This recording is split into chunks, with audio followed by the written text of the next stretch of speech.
Hello students. तो आज की इस वीडियो में हम एक्सरसाइज 13.3 का 7th क्वेश्चन सॉल्व करेंगे।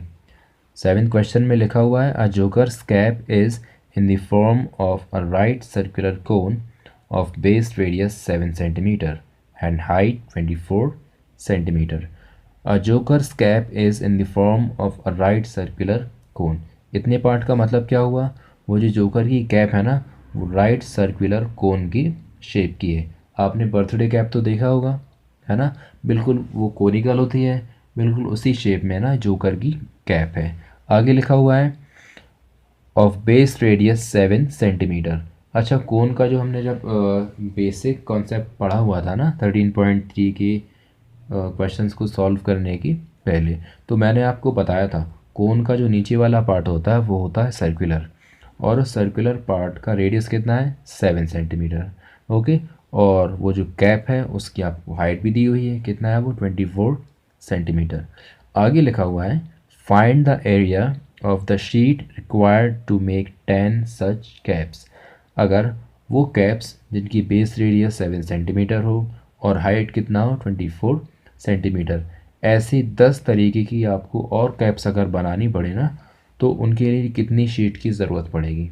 ओके। तो आपको बताना है कि इस 10 कैप्स को बनाने में कितनी शीट की और ज़रूरत पड़ेगी। तो क्वेश्चन को हम सॉल्व करते हैं। या देखिए, वो जो कैप है ना, उसका मैंने यहाँ पर रेडियस लिखा हुआ है। क्वेश्चन को पढ़कर जो भी इन्फॉर्मेशन मिले वो हमें क्वेश्चन में लिख लेना। सॉल्यूशन को स्टार्ट जब करते हैं ना, वो हम लिख लेते हैं। तो क्वेश्चन को पढ़ने से हमें रेडियस पता चला, कितनी है वो? 7 सेंटीमीटर। और उस कोनिकल शेप की वो जो जोकर की कैप है उसकी हाइट कितनी दी है? 24 सेंटीमीटर। अच्छा, अब क्वेश्चन में आपसे बोला गया है आपको ऐसी 10 तरीके की अगर कैप बनाना पड़े ना, 10 कैप्स, तो आपको कितनी शीट लगेगी? तो ना कोन के बारे में होता क्या है, कोन के बारे में आपको इसका 2 तरीके के फॉर्मूलेस पता हैं। कौन कौन से हैं?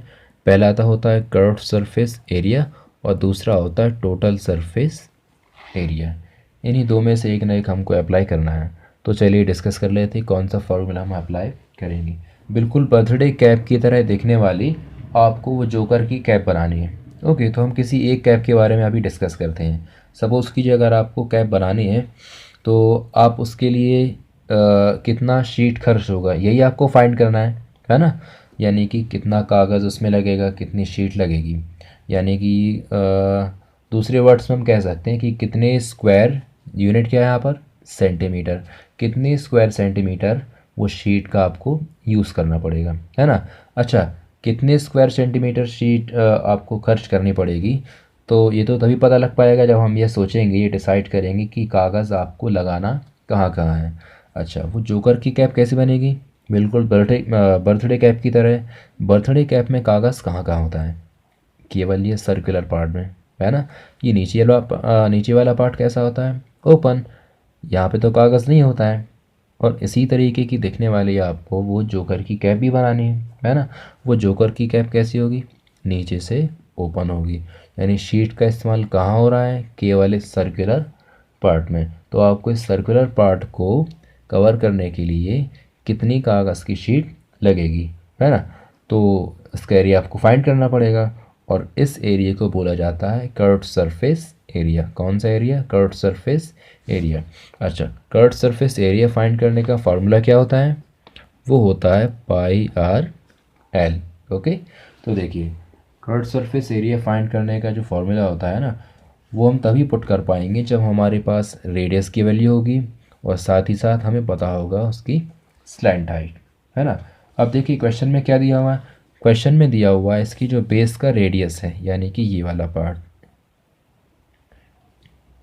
ये आपको दिया हुआ है 7 सेंटीमीटर, और उसकी हाइट यानी कि ये वाला पार्ट,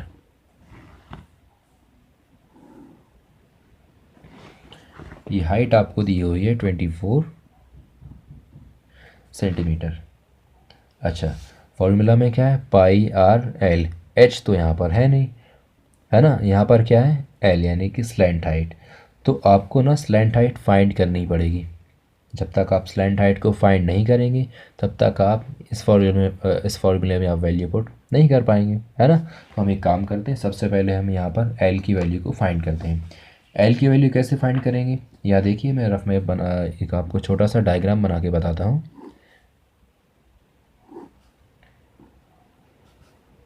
यहाँ देखिए, यहाँ पर क्या बन रहा है, एक राइट ट्रायंगल बन रहा है, और ये वाला पोर्शन क्या है, रेडियस, ये वाला part H, and this is slant height. तो यहाँ पर एक राइट ट्रायंगल बन रहा है, इसका मतलब हम यहाँ पर पाइथागोरस थ्योरम अप्लाई कर सकते हैं, है ना। तो हम यहाँ पर लिखेंगे बाय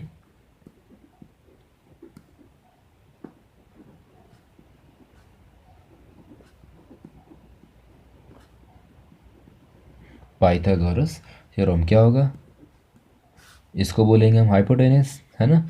तो L square is equal R square plus H square.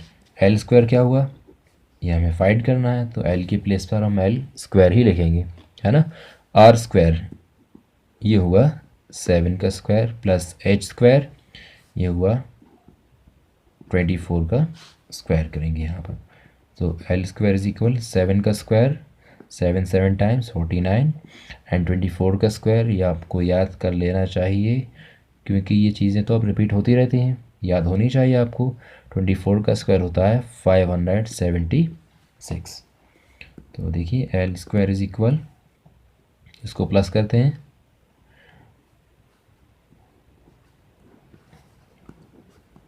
ये स्क्वायर वहाँ पर जाएगा तो ये बन गया स्क्वायर रूट यानी अंडर रूट 625, ये होता है 25। तो हमें एल की वैल्यू यहाँ पर मिल चुकी है 25। अब हम इस फॉर्मूले में वैल्यू पुट कर सकते हैं पाई आर एल। तो फार्मूला क्या है,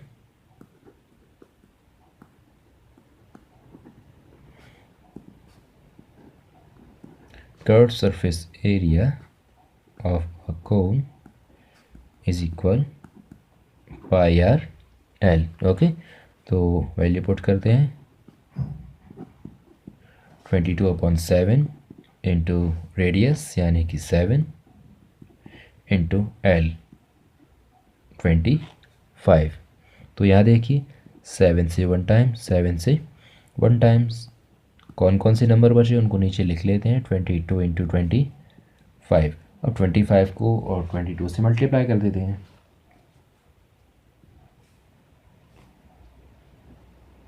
550।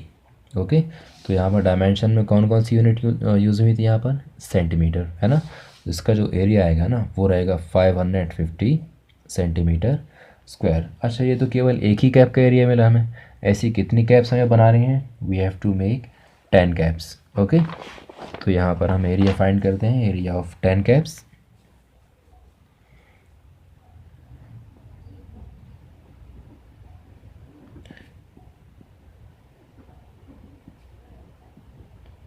required to make 10 such caps. अच्छा, एक कैप बनाने के लिए आपको 550 सेंटीमीटर स्क्वायर जो है ना वो इतनी शीट यूज़ हो रही है। तो अगर आपको 10 कैप्स बनानी है तो क्या होगा, 10 इंटू 550, आंसर क्या रहेगा आपका,